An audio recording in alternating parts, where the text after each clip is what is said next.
Здравейте, хора!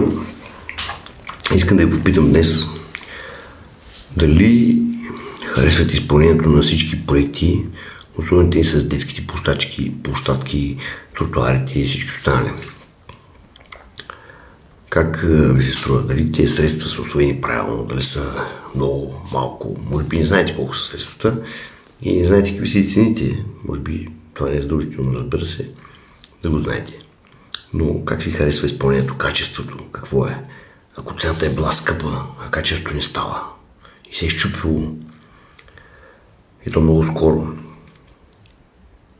в гаранционен срок, според вас трябва ли това се съблюдава от изпълнителя и от възложителя, който се явява община Павликени като възложител? Или не трябва? Трябва да се отремонтира безплатно, т.е. в гаранционен срок, или не трябва? И тези данни за това дали е качествено изпълнението, дали всъщност не трябва да ги проследи възложителя. Вие как мислите? Сега в областта Мариополци и Поровата гора има от около година въведена в експлоатация на площадка, детска, всъщност не една-две, с алея и така нататък. Просто няма година по-късно, след въвеждане в експлоатация, в трагично състояние. Ще кажете, минала цяла година. Да. Само че минималните гаранционни срокове по закон са 10 години за подобни съоръжения. Така че тя е в гаранция.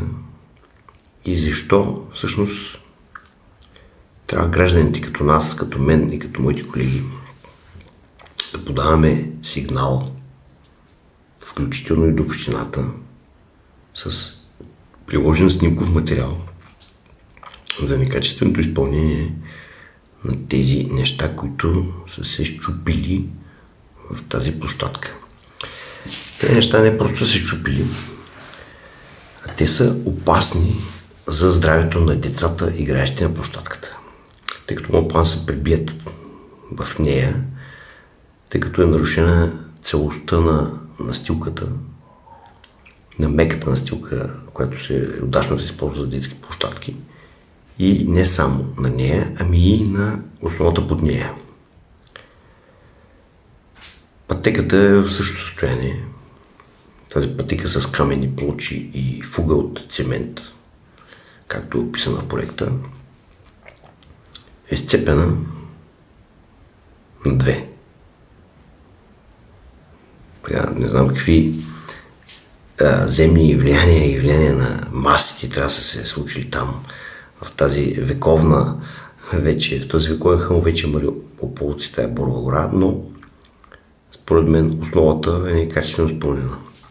Но, така иначе, ние като граждани сме подали сигнала на всички компетентни органи и очакваме да видим до 10 дни би трябвало изпълнителя да реагира и да отстрани проблемите.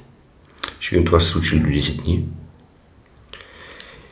или всъщност ще стане малко по-късно и дали изобщо ще стане. И това всъщност трябва да е безплатно в гаранционен срок, който минималният, повтарям, е 10 години. Това си е по закон. Има си там точно за тези строителни дейности, закон и така. Член 20 и прочее. Някакво ви занимава с тези работи. Но сега въпросите са защо всъщност се пренебрегва изграждането на по-стабилна основа, касаещо детска площадка. И също и пътека. Това са опасни зони. Опасни зони, които ако се прибие някой дете, родителите неминуемо и веднага би трябвало да осъдят община Павликени. И ще я осъдят, ще спечелят делата 100%, защото имат право. Нехайството на отговорните лица в общината, с какво оправдание трябва да го приемем? незаинтересованост, нямаме пари за хора, които го инспектират. Или пък имаме такива хора, но всъщност те пък не си вършат работата. Говорим за няколко месеца назад във времето, в които тая площадка е в това състояние. Сега ще кача малко снимки зад това видео. Изгледайте видеото до края. Ще кача снимки след него, прикрепени към видеото, за да видите за какво става дума. Снимките са направени с точно с тази цел, за да се дадат като сигнал в общината и до всички компетентни органи. Само че ако питате мене, такова незаинтересовано отношение, такова безхаберие от страна на общинските отговорни органи по въпроса, си е направо за прокурор. Защото това създава опасна среда за разходки на хората, включително децата, и опасна среда в детските площадки, където би трябвало да е безопасно и да играят деца по безопасен начин.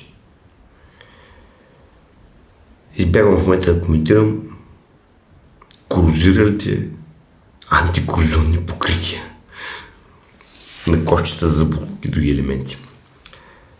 Сега изгледайте ви до края, за да видите снимките. Аз бях Тодор Тодоров.